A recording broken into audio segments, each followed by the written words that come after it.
Welcome to the comedic stage of love. Just as Madeleine was lost in happiness, Daniel suddenly disappeared and sprinted out of At the riverbank, Daniel softly exclaimed, "Why are you doing this? I don't want to be a lucky charm on your wedding night." Madeleine put on eye-catching lipstick, entered, and Fran. "I said I'm gonna hurl."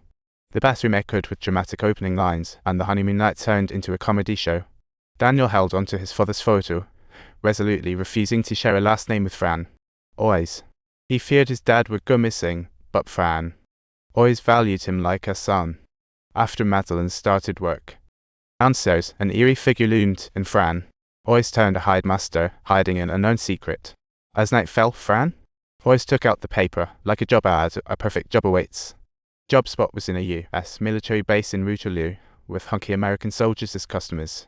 Fran always joked, "Me in English? We're practically 8,848. You have serving experience, so we're a match made in taco heaven. I write papers during the day and work nights with you." But Madeleine had never even heard of that little place and definitely didn't fancy the idea of her husband being a server. Just having graduated from school, she'd a promising future stretching out before her. However, suddenly, the loud knocking on the door echoed like a rapid drum roll. Madeleine caught sight of a young man standing outside the bed, and he appeared completely at a loss. "It's just a fleeting romance. Like my boss prefers fewer plot twists." Nicholas turned Matt craziness into everyday life. He's such a sharp-tongued but soft-hearted guy. He's absolutely bonkers. Do you think any of this is real? What's real anyway? I have a few breadcrumbs for you. Suddenly making waves of unease rippled through Madeleine's heart.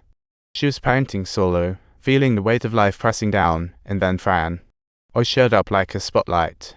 He fell head over heels and quickly set up a family, and Madeleine thought she'd finally found love's cozy nest. But then, that dreadful thought quietly started to grow in her heart. She wondered if maybe she didn't deserve a slice of happiness cake. On the morning of the fourth day, Madeleine received the announcement of her father's passing. The family gathered at her parents' grave, but Madeleine's heart was filled with loneliness and helplessness. She firmly believed her biological father had actually never left. On the way back, she found the car windows covered in dirt, full of Nazi symbols, which was also why Madeleine left home, urgently needing to critique these ugly truths. Arriving home, she found a fire truck parked downstairs. Her home looked like it had been through a heist. The police said the fire might have started from Fran's bed and the culprit had turned himself in. However, he seemed a bit unhinged and was now sent to a mental hospital. "What's the deal between you two?" the reporter asked. "What's the backstory like?" "Nothing at all. We're totally in the clear on this one. Your dad lived here for a year. No way to explain the situation. Because of your dad, I could have been stuck at home twice. That's just too much." Madeleine instantly knew Fran always wanted to take them away for a new life. Even Daniel noticed the mystery between them, asking, "Did you do it?" "No way. It's definitely not my fault." Madeleine pulled out the bar transfer ad like it was treasure hunting material. She had carefully kept that bar transfer ad. Apart from the suspicious point, Fran always was decent to her and the kids. Although Madeleine's heart remained filled with pain and confusion, his secrets had never come up. For Madeleine, possibly just having Fran always by her side was a stroke of luck. Ultimately, she chose to leave like a feather to start anew. They surged into Waterloo, the streets filled with hot-looking American soldiers. In the evening, they transformed into enchanting fairies. They took over the bar and quickly laid down the foundation of life. When Daniel woke up for school in the morning, he realized the two had just finished working and were heading home to rest. During their busy breaks, Fran always worked on papers, as if embarking on a dual career adventure. Under Madeleine's management, the bar business thrived like little green sprouts breaking through the soil. One day, a rather extraordinary guest arrived at the bar.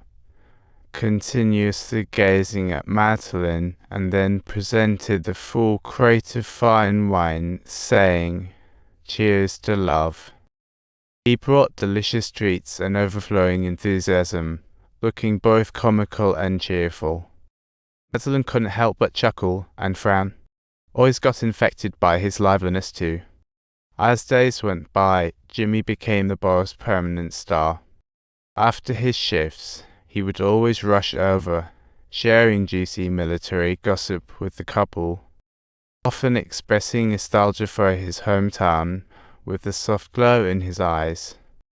This friendship that crossed borders felt like sunlight in the dark, illuminating their lives. Subtitle: Teenage Daniel stole the old photo from his mother's hand. He opened a small wooden box where his mother's love gently resided. All this has nurtured Daniel's growth, yet some things still remain deeply hidden in his heart. Madeleine continued to keep Daniel's true identity a secret, as always. Daniel was curious, but could not understand Fran, or his presence. She would carry the injured Daniel across 3 blocks to the hospital. Whenever her son spaced out, she'd gently say, "Daniel is the best looking." Yet the confusion of those math problems made Daniel doubt himself. The teenage years felt like a comical treasure hunt, and Daniel became a treasure hunter.